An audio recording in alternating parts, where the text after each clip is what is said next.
సిద్దిపేట జిల్లా దుబ్బాక పురపాలికలోని ధర్మాజిపేట వార్డులో మంత్రి వివేక్ వెంకటస్వామి ముందు రైతులు నిరసన వ్యక్తం చేశారు.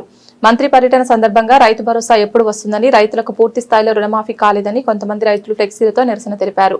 దీంతో పోలీసులు జోక్యం చేసుకుని నచ్చజెప్పారు.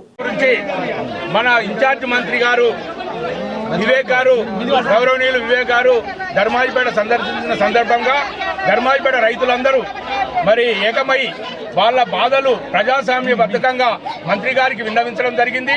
అందులో భాగంగా రైతు బంధు మరి ఇంతకు కేసీఆర్ ప్రభుత్వం 10 సంవత్సరాలు నాటు పడక ముందే, దున్నికాల ముందే రైతు బంధు వేసి రైతులను ఆదుకున్నారు. ఇప్పుడు నాట్లన్నీ అయిపోయినాయి. అయినా ఈ ప్రభుత్వం సీమ గుట్టునట్లే లేదు. ఏ రైతుకు రైతు బంధు వేయలేదు. దాదాపు కరెంటు కూడా 24 గంటలు కరెంట్ ఇచ్చిండు కేసీఆర్ ప్రభుత్వం. ఇప్పుడు నాట్లు అయినాయి. అయినా 2 గంటలు పోతుంది, 2 గంటలు వస్తుంది, 9 గంటలు కూడా సరిగ్గా ఇస్తలేడు. మేము న్యాయమైన కోరికనే కోరినాము మంత్రి గారిని. రుణమాఫీ కూడా రైతుల పక్షాన్నే కోరినాము. రైతుల రుణమాఫీ కాలేదు.